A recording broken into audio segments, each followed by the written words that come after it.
Tornou-se sócio do Futebol Clube do Porto por causa do filho, que se apaixonou pelo Dragão nos Estados Unidos. Como regulador, ditou as regras das SAD. Como ministro das Finanças, herdou as contas do Euro 2004. E nunca mais esquecerá o day after do Euro 2016, quando tomou as rédeas de um banco que por acaso patrocina a Liga Portugal. O professor Teixeira dos Santos é o convidado desta semana do Cultura Tática. Obrigado por ter aceito o nosso convite, professor. Muito obrigado. António, mais uma vez, mais um convidado especial para si. Sem dúvida. Dar-lhe as boas-vindas para estar connosco nesta conversa amena, seguramente que lhe vai agradar. Expressar-lhe o meu apreço por todo o seu trajeto, quer como profissional, quer também como adepto do futebol e do seu clube, o Futebol Clube do Porto. Houve pequenos registros na sua vida que passaram a ser referências para comigo, não só por ter uma experiência nos Estados Unidos, no qual eu também tive essa oportunidade, mas sobretudo em situações delicadas em que o seu bom senso e a sua capacidade de se manter firme a princípios e valores que eu me revejo contribuiu decisivamente para eu trazê-lo aqui. Portanto, é nesse sentido que nós vamos desfrutar de conversarmos aqui um pouco, de uma forma mais casual, digamos assim.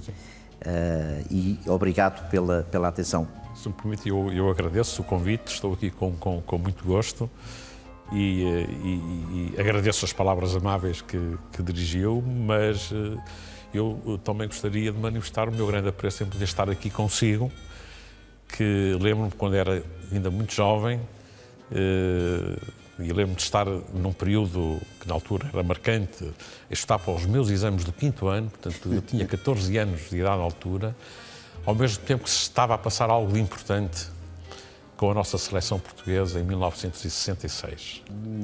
Eu lembro-me bem de si e dos seus companheiros de equipe, da nossa seleção, que nos marcaram muito e marcou a minha geração e marcou o futebol português de forma muito nítida. Ainda hoje todos, passados estes anos, 52 anos, não é?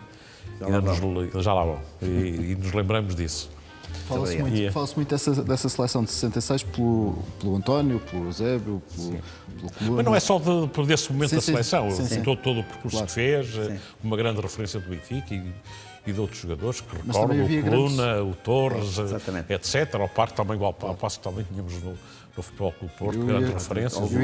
O Américo, uma grande referência, sem dúvida. América, Festa, sem dúvida. Sem dúvida. Os jogadores que marcaram também a sua juventude enquanto adepto do Futebol Clube do Porto. Sim, marcaram a minha juventude. Eu, na altura, devo dizer que ainda não tinha uma opção clubística muito acentuada. Acompanhava o Porto, por razões que se entendem. Claro. Era do Distrito do Porto, eu sou da Maia, eu sou maiato, do Conselho da Maia. Estudava no Porto, de modo que tinha essa proximidade, mas ainda não tinha uma opção clubística assim muito firmada. Acompanhava o futebol, gostava e sim, na altura, há que o reconhecer, o Benfica era de facto a grande equipe que marcou muito o futebol português nessa altura e a nível europeu também, nos anos 60. E sem dúvida que os seus jogadores eram grandes referências para quem gostava de futebol, independentemente das suas preferências clubísticas. E aqui o António Simões, sem dúvida, que era uma dessas referências e por isso o meu agrado e o meu prazer em estar aqui consigo. Então como é que se torna adepto do Porto? Olha, eu tornei-me adepto do Porto um pouco pelas circunstâncias que têm a ver com o envolvimento que vivemos, os amigos são do Porto, mas eu tornei-me mais do Porto nestas circunstâncias. Eu vivi alguns anos nos Estados Unidos, o António Simões acabou de recordar, e quando eu fui para os Estados Unidos, levei os meus filhos, a minha filha mais nova tinha 1 ano e meio quando fui para os Estados Unidos, e o meu filho mais velho tinha 5 anos. Vivemos 4 anos nos Estados Unidos, foi quando eu estive a fazer o meu doutoramento, e o meu filho começou a gostar do futebol, coisa que não é muito frequente nos Estados Unidos, porque nos Estados Unidos o soccer não era uma modalidade muito popular, era o futebol americano, é que de facto marca as atenções do público em geral. Mas o meu filho, quando regressamos, interessou-se muito pelo Futebol Clube do Porto, e eu nessa altura tornei-me sócio do Futebol Clube do Porto, juntamente com o meu filho, e de alguma forma foi a paixão do meu filho pelo Futebol Clube do Porto que me arrastou e acabou por também me fidelizar ao Futebol Clube do Porto. Coincidente com os anos dourados do Futebol Clube do Exato. Porto. Isso também teve importância para alguém que era muito jovem na altura, de ser adepto de uma equipe, e de uma equipe que de facto teve um percurso impressionante nestes últimos anos. Dos anos 80, não é? Sim, anos 80, exato. Já o miúdo está com mais de 10 anos em cima, etc. Exato, é isso. Portanto, os miúdos vão pelo clube que ganham. Claro. Portanto, a residência, não é? Tudo isso faz. E o meu amigo faz a vontade ao miúdo e torna-se também. Eu moro no Porto, a 15 minutos a pé do antigo Estado das Antas, agora 20 minutos a pé mais abaixo do Dragão, não é? Portanto, tem essa proximidade, sem dúvida. É muito bonito isto, porque às vezes estas coisas, os filhos arrastam-nos, não é? E às vezes não é sempre para boas causas. Neste caso até foi, porque foi para um clube que nessa época depois domina e se torna campeão europeu. Sim. Exatamente. Temos aqui uma pequena oferta para si, que o António vai lhe oferecer, que é a Bíblia do Futebol Clube do Porto. Eu não faço ideia se o professor já tem, mas nós esperamos que não tenha. Atribuímos-lhe Não, a Bíblia só tenho uma lá em casa, mas esta ainda não tinha. Mas... Pronto, então agora já tem uma. Já tem esta, é do João Pedro Bandeira. E tem alguns factos históricos. Muito obrigado. Tem alguns factos históricos do Futebol Clube do Porto. O Júlio Magalhães, que não estou a ver quem é o outro autor, o João Pedro Bandeira, mas conheço bem aqui este Júlio Magalhães, que faz o prefácio. Sim. Não sei se é crente, mas é crente que os anos de ouro do Futebol Clube do Porto são repetíveis em breve? Eu acredito sempre que as vitórias e o sucesso é repetível, portanto, e acho que o Futebol Clube do Porto teve uma época, esta época recente, em que mostrou uma grande capacidade de recuperação, depois nos últimos anos ter estado afastado do título. Sim. A esperança ainda não morreu, ainda estamos na fase final, acho que ainda essa esperança ainda está aí presente e forte, e é como diz, uns ficarão mais satisfeitos, outros menos, eventualmente, mas o desporto é isso mesmo, a alta competição é isso, mas também mesmo aqueles que sofrerem com uma eventual derrota, têm que compreender que são as vicissitudes da competição, mas umas vezes ganham-se, outras vezes perde-se, e acho que é com essa maturidade que temos que encarar. Uma outra coisa que também me parece importante é que tudo isto também se aprende e se treina. Porque seja-se jogador de alta competição, seja-se adepto, eu creio que o saber estar e estar à altura das situações requer um esforço de muita educação ao longo de muito tempo. E acho que para conviver com a pressão dos momentos é preciso treinar muito, é preciso treinar a resiliência, a capacidade de sofrer. Em alguns momentos, isso treina-se, aprende-se ao longo da vida, não é? Vamos falar da questão de não chega a saber jogar, é preciso saber competir. E eu penso que este é o grande desafio desculpe-lhe tortar-me o caro amigo, dizer-lhe assim, tem um capital de experiência num campo profissional extremamente competitivo, no qual, em todos os momentos, a exigência e o rigor têm que estar presente. Para além, depois, da própria capacidade e de decidir, tomar decisões. Mas, sobretudo, no lado competitivo. Porque há sempre alguém que está em condições de poder apresentar uma outra forma, uma outra proposta, um outro desafio, pode ser muito mais aliciante. E é preciso, aí sim, ser competitivo. E o doutor está exatamente nesse campo, onde o lado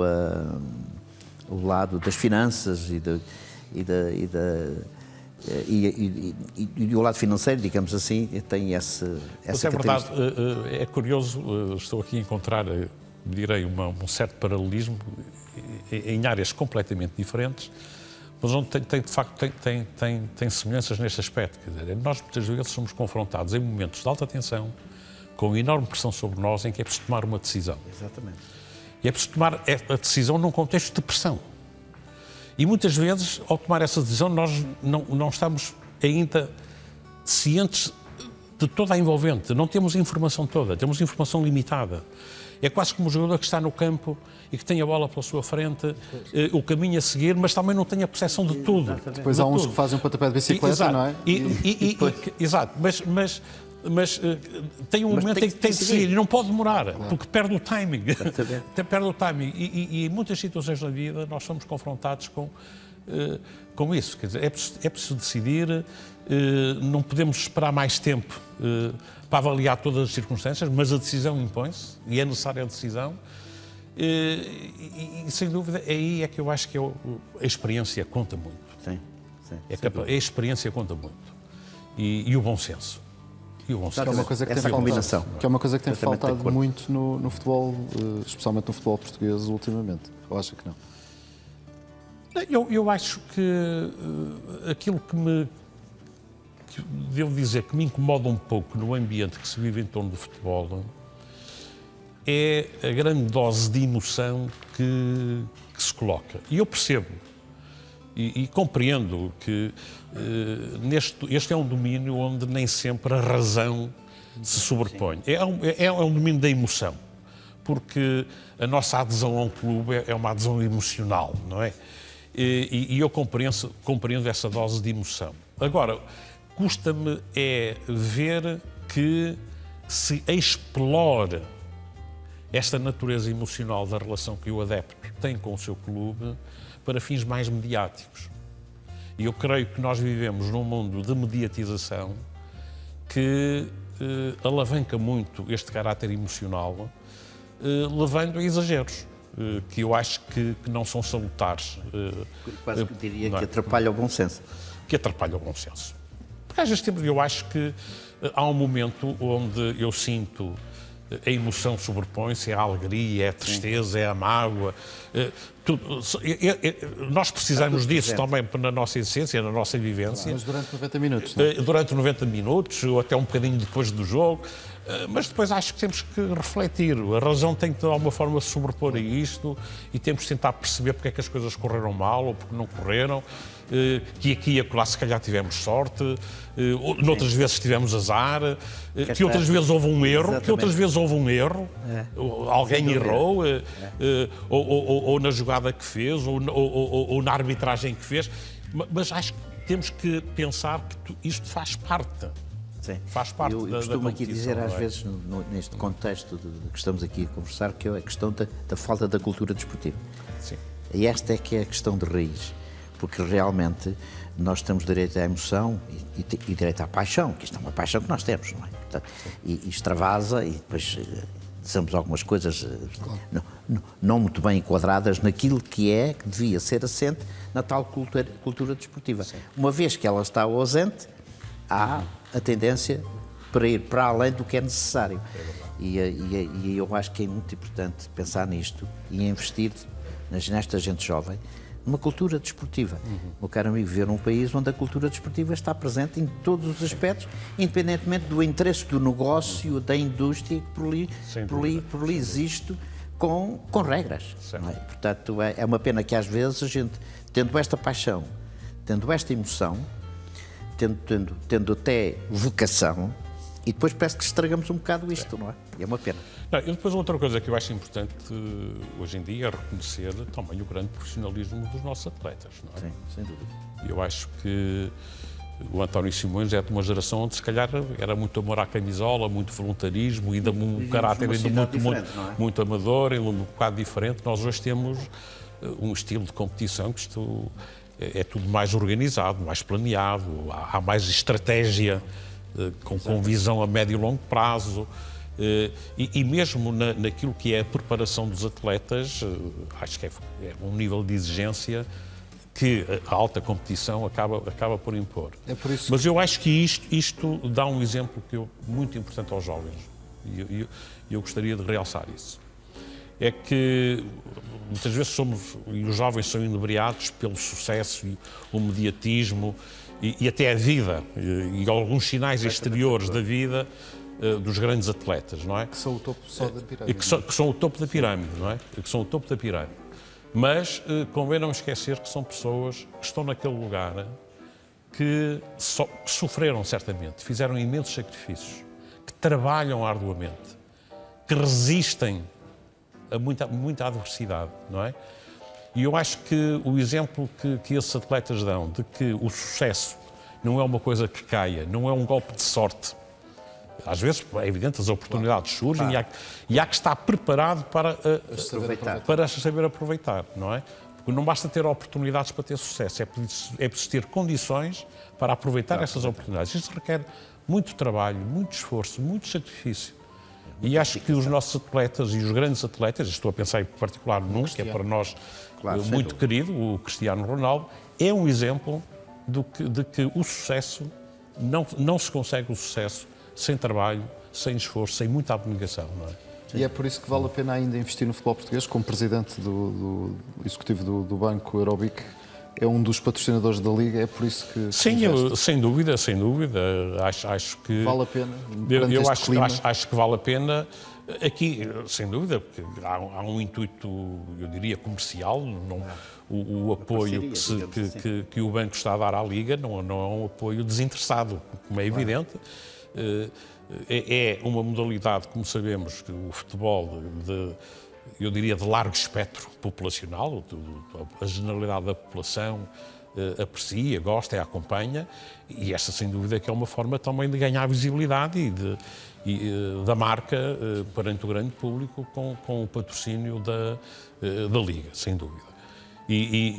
Mas eu acho importante que o futebol, ou outro tipo de o desporto em geral, acho que é algo muito importante, porque a nossa vida e o nosso bem-estar depende também da prática desportiva. Estamos a falar de alta competição, mas sem dúvida que a prática desportiva não é só alta competição, é o desporto que qualquer um de nós poderá praticar, sem qualquer intuito de vir a ser um profissional, como é evidente. Cruzou-se ao longo da sua vida, nomeadamente na sua vida pública, enquanto servidor do Estado, várias vezes com situações complicadas, nomeadamente, e começando pela CMVM. Quando foi presidente da CMVM, teve alguns problemas com as SADs, naquele início de formações de SAD. Os problemas, o tempo já é longínquo, é difícil neste momento ter uma memória precisa. Na altura, o que era mais difícil era, de facto, o separar o que era a realidade do clube da realidade de uma sociedade que tinha que respeitar um conjunto de requisitos e de exigências, por exemplo, de prestação de informação, de rigor na informação financeira que tinha que prestar, de transparência perante o público e também de solidez financeira, porque, de facto, se vamos para o mercado, vamos querer, ao fim e ao cabo, convencer as pessoas a que adquiram as ações de uma SAD, por exemplo, a CMVM tenha uma obrigação que é também de acautelar e defender os interesses dos pequenos acionistas. E, portanto, assegurar que as pessoas não vão atrás de um logro, de algo que é enganador. E, portanto, daí a exigência de que, sob o ponto de vista da robustez financeira, da prestação de informação, da gestão das sociedades, aí um conjunto de exigências que acautelem esse interesse do pequeno investidor que vai comprar. Era tudo novo. E nessa altura era tudo novo, não é? Era tudo novo, não é? E, portanto, foi um processo de aprendizagem, de lado a lado, mas que eu acho que aprendeu-se e aí temos as SADs e que tem vindo, sem dúvida, a ser um instrumento importante de apoio aos clubes no desporto. Dar um pouco mais de credibilidade àquilo que são as contas dos clubes, não é? Portanto, embora muitas das vezes há artifícios às vezes nessas coisas, mas é bom isso ter acontecido, porque faltava ao futebol português essa fatia de credibilidade quando se trata dos números.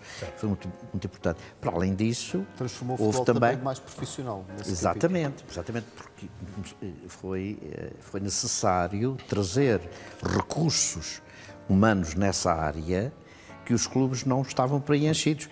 E, por um lado, por outro lado, ao mesmo tempo, dizer que uma responsabilidade acrescida, porque estamos a falar já um estatuto de empresa. Portanto, sim, exato, é isso. Exatamente. Esse é um aspecto muito importante, porque há bocado referia a evolução que, em particular, o futebol teve, digamos, de um período, como foram os anos 60, onde era mais a paixão, havia, sem dúvida, muitos talentos, sem dúvida. Todos nós recordamos, grandes nomes, mas, se calhar, ainda havia um grande déficit de capacidade de organização, planeamento, visão estratégica, etc. Isso veio mais tarde. Foi o José Queiroz, no meu entender, que acabou por introduzir o Carlos Queiroz, aliás, que acabou por introduzir este elemento desta visão, este planeamento. Mas as SADs tiveram aqui um papel também muito importante, porque nós passamos de uma visão da organização e da gestão dos clubes, muitas vezes amadora, voluntariosa, para uma gestão mais profissional. Porque as SADs acabaram por exigir um modelo de gestão mais exigente e mais profissionalizado. Não é? E, portanto, eu acho que isso trouxe um elemento bom para a gestão dos clubes. Não é? Até criou emprego. Claro. Até criou emprego. E criou mais responsabilidade. Ou, pelo menos, a mensagem de que quem estava no futebol tinha que alterar a sua postura, não é? Exatamente, tinha que ser responsável, não é? E para além do próprio Breu, em serem pioneiros numa área que foi inovador para a organização, como disse bem o doutor, dos clubes. Portanto, foi mais um momento de mudança, digo eu, daquilo que é a organização e a exigência do futebol português. Conforme hoje se diz, foi uma reforma. Exatamente. Foi uma verdadeira reforma. Foi o que aconteceu. Não é? Exatamente. Essa é a palavra. Outra reforma que tivemos foi a imagem que Portugal deu na organização do Euro 2004. O doutor não esteve diretamente ligado à organização do Euro 2004, mas herdou as contas para pagar. Isso foi um elefante branco? Sim, isso foi, na altura, foi um esforço financeiro que o país fez. Não sou inteiramente crítico de termos feito o esforço, acho é que se exagerou, no meu entender. E, aliás, basta nós hoje olharmos para alguns dos estádios que foram construídos ou requalificados na altura, e que hoje, Leiria, Algarve, Aveiro, por exemplo, sinceramente foram grandes investimentos que na altura foram feitos e que hoje nós constatamos que não se justificavam. Portanto, acho que houve excesso nesse sentido e isso acabou por onerar, ao fim e ao cabo, o erário público, porque o investimento foi feito e não se justificava. Portanto, nesse sentido. Agora, em termos de, como direi, de efeito positivo que trouxe para o futebol português, sem dúvida que sim. E que, no fundo, por um lado, vem reconhecer o progresso que o país fez nas mudanças que comentamos aqui nesta nossa conversa e, ao mesmo tempo, servir de ponto de alavanca para continuar este processo e consolidar as melhorias que, entretanto, foram registadas no futebol português. Estas coisas cá na nossa terra há sempre alguns exageros, não é? Estas coisas, mas de facto o pretexto de nós termos ganho a organização do euro criou, quando passássemos a partir daquele momento, ter muito melhores condições de receber a tal emoção e paixão de que estávamos aqui a falar, que são os nossos espectadores. Obviamente que fazer 3 estádios num raio de ação de 100 km, Aveiro, Coimbra e Leiria, isto não foi assim muito bem pensado. Não é? Podíamos perfeitamente ter feito diferente. Mas, e hoje temos esse custo, mas muitas das vezes em Portugal parece que temos que começar por fazer alguma asneirazinha, entre aspas, para depois vir um bocadinho só. E confesso, eu fui, por exemplo, um dos que defendi, imagina isto, já tem muitos anos, não é? 2004, já vamos em 14 anos, eu dizia que não valeria a pena 2 estádios em Lisboa. por exemplo, eu fui dos poucos que falei disso e defendia essa Uma premissa. ideia do Dr. Jorge Sampaio. Exato. Aliás, O do Dr. Dr. Jorge João Sampaio Soares. falou aqui também. Aliás, do Dr. João Soares, que acabou por depois. Porque isso já há exemplos noutros países Certo. e até com uma força emocional maior. Itália, por E uma rivalidade ainda maior. Portanto, é preciso olhar para, muitas vezes, para estas coisas, o tal bom senso que o Sr. também aqui falou ainda há pouco. É que, desde que o bom senso tem sempre direito a estar presente, porque não é através do bom senso que nós vamos, digamos, ofender, entre aspas, aquilo que é a paixão e emoção de um clube.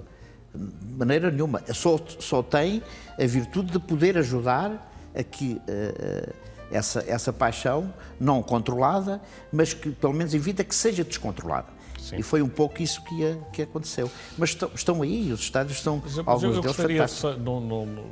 Isso é verdade, mas eu gostaria somente de recordar que aquilo que se passou com os estádios se passa noutras áreas e noutras esferas de decisão. Exatamente. E que tem muito a ver com algo que eu acho que é muito específico de Portugal, que é o poder de poderes locais e de influências locais que influenciam muito as tomadas de decisão central. E, portanto, muitas vezes aquilo que nós chamamos uma certa captura, muitas vezes os decisores centrais sofrem destes interesses locais, manietam a capacidade de decisão. E, portanto, a necessidade de, politicamente, ter que agradar a todos para poder avançar com alguns projetos que são importantes, mas só é possível ter apoio político para avançar com um projeto que é fundamental e que é estruturante para o país, tendo que agradar e responder a essas solicitações todas, acaba por introduzir uma sobrecarga ou onerar o projeto de uma forma desmedida, não é? Sim. E nós sentimos isso, é com as autoestradas, é com outros projetos. Esse foi o primeiro grande exemplo. Mas nós sentimos disso porque se aqui tem, sim, nós também temos que ter, e a necessidade de se fazer estes equilíbrios não é fácil. Acaba por se traduzir num ónus muito grande, claro, em termos orçamentais, não é? Desportivamente, sentiu-se vingado de 2004 em 2016? Sem dúvida. 2016 é de facto um ano que não esqueceremos. E curiosamente, devo confessar, comigo associo uma coisa também muito interessante. Eu iniciei as minhas funções atuais como Presidente da Comissão Executiva do Eurobic exatamente no dia a seguir a sermos campeões europeus. Portanto, parece que foi um bom auspício. Sem dúvida. Exato. Eu quase que me apetecia dizer que se tu no outro dia levantou-se contentíssimo. Acordou campeão europeu. E exatamente, combinou as coisas. Exato. Contentíssimo por ser campeão europeu e também porque começou a desempenhar uma outra função. Não, eu senti que tinha pela frente um grande desafio, sem dúvida, de estar à frente de uma organização não deu o nome bancária. Não, quando teve que alterar o nome, não deu o nome euro por causa do europeu. Veio mais tarde, é uma coincidência. Veio mais tarde. Mas eu, de facto, nessa segunda-feira, iniciei um grande desafio também e sem dúvida que o facto de nós termos vencido o grande desafio europeu me deu alento e confiança para o desafio pessoal que ia ter pela frente. Não é? E na Rússia, como é que vai ser? Está preparado para mudar o nome do banco para Mundial BIC? Se Portugal ganhar. Não,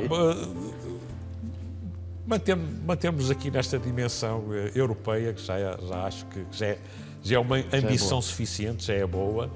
E na Rússia acho que temos que manter a confiança e a esperança. Temos bons jogadores, boa organização também. Sim. E acho que a Federação tem vindo a fazer um papel fantástico. Eu gostaria até de deixar aqui uma palavra de apreço pessoal ao Fernando Gomes, que tem feito um belíssimo trabalho à frente da Federação. E acho que temos razões para estar confiantes. Temos bons atletas, bons jogadores. Mesmo sem Danilo, não é? Mesmo sem o seu Danilo do Sim, mesmo sem o Danilo, mas felizmente temos... Sobretudo naquela posição temos. Exato. Não é uma posição no qual nós temos dificuldade em encontrar gente com capacidade. Esta é uma oportunidade de ouro neste Campeonato do Mundo.